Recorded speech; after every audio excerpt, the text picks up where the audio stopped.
안녕하세요. IMF 집값 하락 경고, 영국 이코노미스트 한국 아파트, 일본처럼 붕괴 시작해 보도록 하겠습니다. 세계 한국 아파트 가격 하락 경고가 이어지고 있는데요. 내 집 마련은 언제 하면 될지 참고해서 한번 봐주시기 바랍니다. 세계 한국 아파트를 보시면 대출로 올라간 집값이 금리 인상이 하락하였다라고 이렇게 볼 수 있는데요. 보시면 IMF에서 2월 10일쯤에 중앙일보 기사죠. 4억 빚내 10억 산 영끌족의 비명이다 하면서 집값이 14% 하락할 것이다. 이렇게 이제 IMF에서 경고를 했다고 기사를 썼어요. 보시면 한미의 기준금리가 보시면 한국이 요때죠. 요때 이제 금리를 1.75로 한번 올렸다가 1.5에서 지속적으로 내려서 0.5까지 내려가서 이때부터 이제 그 영끌 수요가 발생하면서 집값이 확 급등하기 시작했죠. 그러면서 이제 이때 살짝 그 금리를 올리면서 빠졌던 집값도 다시 반등했고요. 그러던 게 금리를 이제 0.5에서 0.75, 1%, 1.25로 올리게 되면서 거래량이 계속 줄면서 수요가 줄면서 아파트 가격이 하락하기 시작했습니다. 지금 그 수도권 실거래가는 추정치긴 하지만 5개월 연속 하락하고 있어요. 보시면 급감한 서울 아파트 매매 거래죠. 중앙일보의 데이터인데 요때 이제 금리가 인상을 하게 되면서 계속해서 이제 서울 아파트 거래량이 감소하고 이 12월 달 거래량, 1월 달 거래량은 2008년도에 금융위기가 왔을 때 최저 거래량보다 더 낮은 수준이에요. 이제 22년 2월 달 것도 당연히 그럴 걸로 추정이 되고 있고요. 이런 상황 속에서 주요국의 3분기 주택가격 상승률을 보면은 한국이 제일 많이 올랐죠. 다른 국가들보다 훨씬 많이 올랐어요. 물가 상승을 반영한 실질 주택가격 기준으로.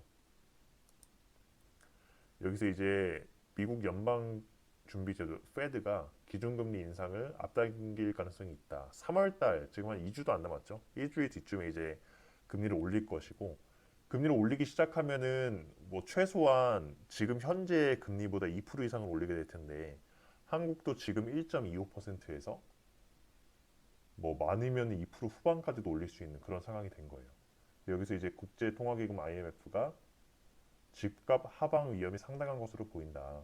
저희는 이제 선진국 반열에 올리긴 했지만 선진국 14%에서 신흥국 22% 사이에서 집값이 떨어질 것이다라고 뭐 IMF에서 이제 예측을 한 것인데요.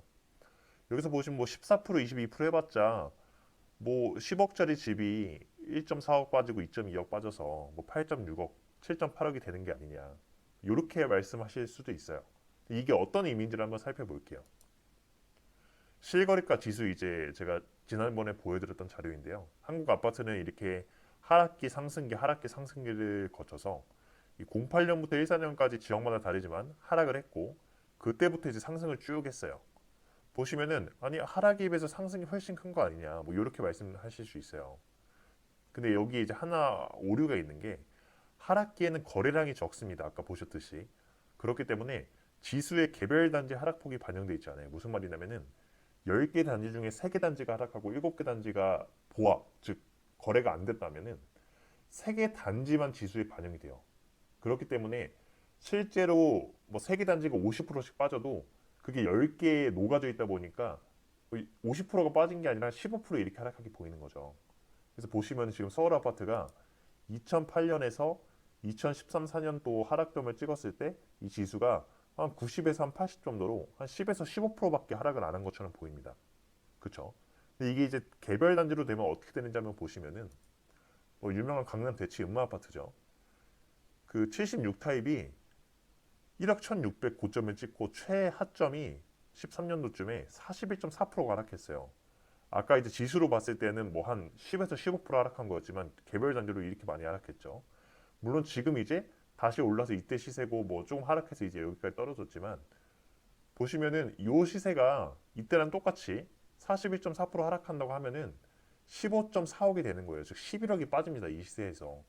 그렇게 되면은 06년, 07년도에 가장 고점이었던 시세 점도까지 떨어지게 되는 거죠. 물론 이제 장기적으로 보면은 뭐 부동산의 우상향이나 이럴 수 있겠지만 이때 집을 사신 분들이 한 몇 년 동안 이 시세까지 빠지게 된다면은 굉장히 힘들겠죠.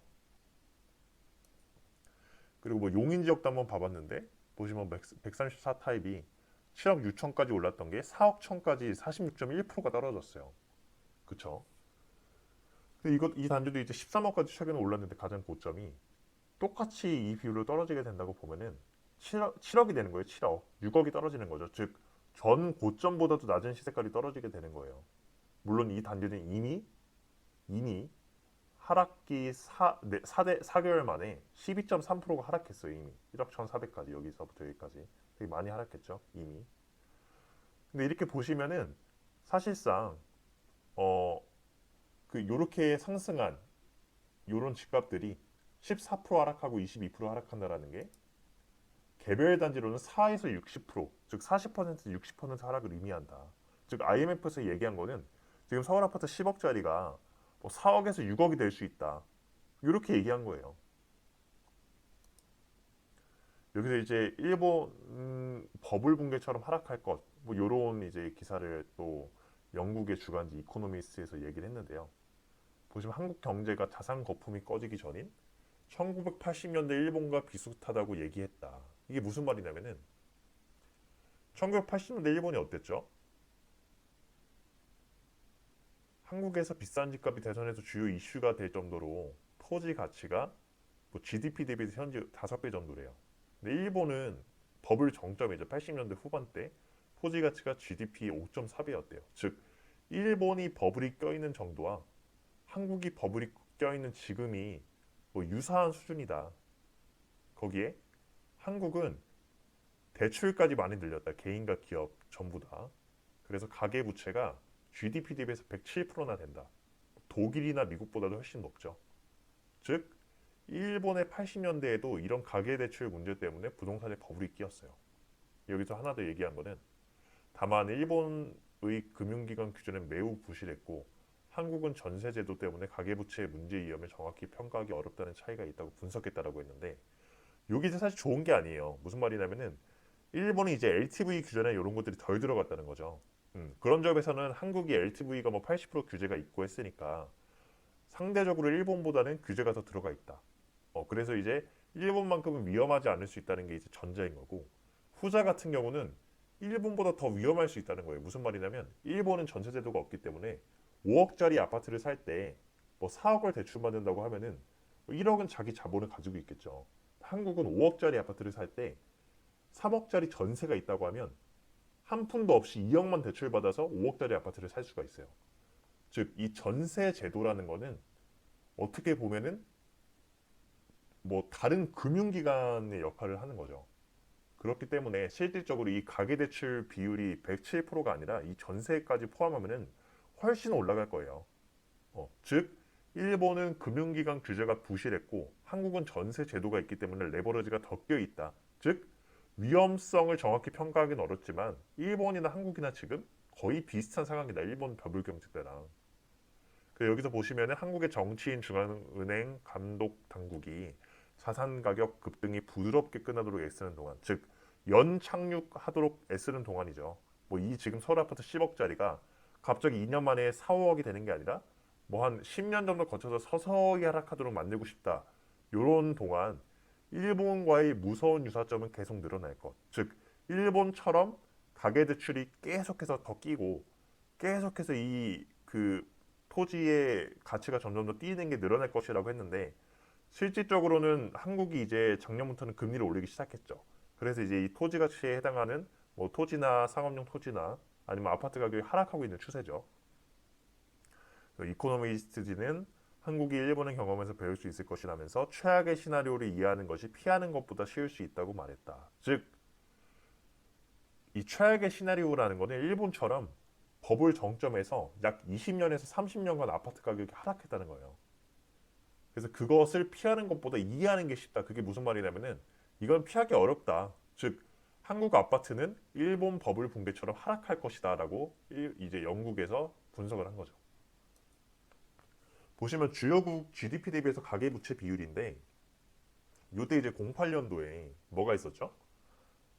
그쵸? 그 금융위기가 있으면서 뭐 리먼 브로더스 파산하고 이 전 세계적으로 미국, 영국 선진국들은 가계부채 비율이 줄었어요. 왜 줄었냐? 여러 가지 이제 금융자산이나 부동산 자산 같은 것들을 처분하거나 하면서 본인들이 빌린 돈을 많이 갚아 나갔죠. 그래서 많이 건실화되었죠. 이때에 비해서는. 미국 같은 경우에 이때 이제 주택의 거품이 한참 끼었고 뭐 모기지 난리가 났을 때 지금 현재 한국보다 가계대출 비율이 낮죠. 왜냐면 이건 이제 20년 3월 기사고 아까 보셨듯이 지금 현재 한국은 107%잖아요. 한국은 지금 107%니까 여기를 넘어 있는 거예요. 이 정도 이제 와 있는 건데 그렇기 때문에 한국은 문제가 선진국이 다 가계비율을 줄일 때 한국 혼자 가계부채 비율이 계속 늘었어요. 이때부터 무슨 일이 있었죠? 계속해서 이때부터 이제 부동산이 상승했죠. 특히 여기부터 급증했죠. 기울기가. 이때 뭐가 있었죠? 연끌 수요가 들어왔죠. 지금 현재 뭐 21년 2분기 기준으로 104%다. 전년 동기 대비해서 변동폭도 가장 높고 뭐 이런 것들에 비해서 압도적으로 높죠. 지금 가계부채 비율이. 일본보다 압도적으로 높아요. 즉 아파트 가격이 폭락할 수 있는 상황이 전부 갖춰지고 있다. 뭐 이렇게 볼 수 있습니다. 뭐 대구를 먼저 봐볼게요. 대구 이제 지난번에 한번 보여드렸던 건데 1년 전의 시세에 비해서 지금 어떻게 돼 있죠? 10억 3천짜리가 7억 5천까지 이미 2억 8천이 떨어졌어요. 즉 원래 시세, 즉 버블 끼기 전보다 뭐 지금 시세는 한 1.3에서 1.4억 정도밖에 안 높아요.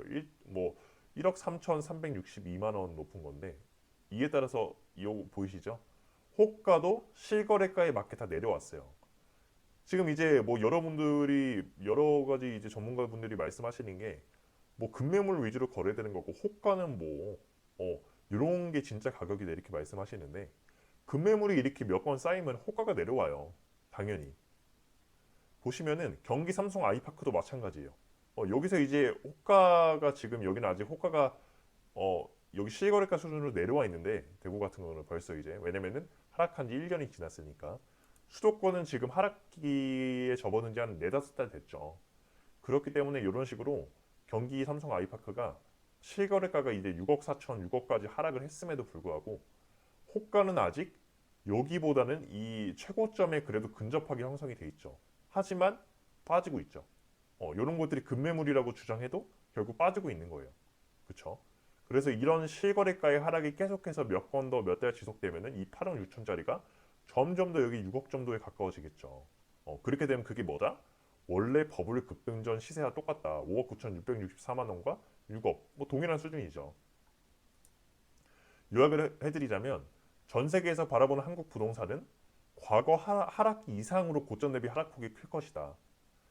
그리고 이제 하락하는 요인 같은 경우는 가계 대출이 최대로 많이 늘어나서 대출 규제가 들어갈 수밖에 없고 그렇게 되게 된다면은 거기에 금리 인상까지 겹치게 되니까 사람들이 대출도 못 받아. 그리고 매달 내는 이자도 증가해. 수요가 감소하게 되는 거죠. 즉 공급이 똑같더라도 수요가 급감하게 된다면은 당연히 집값은 하락하게 되겠죠. 여기 이제 대선에 이제 두 분 다 말씀하시는 게 뭐예요? 공급이 미친 듯이 늘리겠다. 특히 수도권 위주로. 그렇게 된다면 공급까지 장기적으로 늘어나게 되겠죠. 그래서 다음 내 집 마련의 적기는 언제냐? 버블 전 시세인 뭐 19년도 정도 시세까지는 하락해야 되지 않겠냐. 이게 정말 빠르면은 대구나 세종 같은 지역은 23년, 뭐 수도권이 24년쯤에 올 수도 있고 여기서 이제 공급이 계속해서 미친 듯이 늘어나게 된다면은 19년 시세보다 더 빠질 수가 있어요. 그렇게 되면은 29년까지도 하락할 수 있다. 장기적으로는. 요때 사는 것이 더 좋을 수도 있겠다. 이렇게 말씀드릴 수 있겠습니다. 지금까지 부동산 가이드 말씀드렸고요. 구독과 좋아요 부탁드리겠습니다. 감사합니다.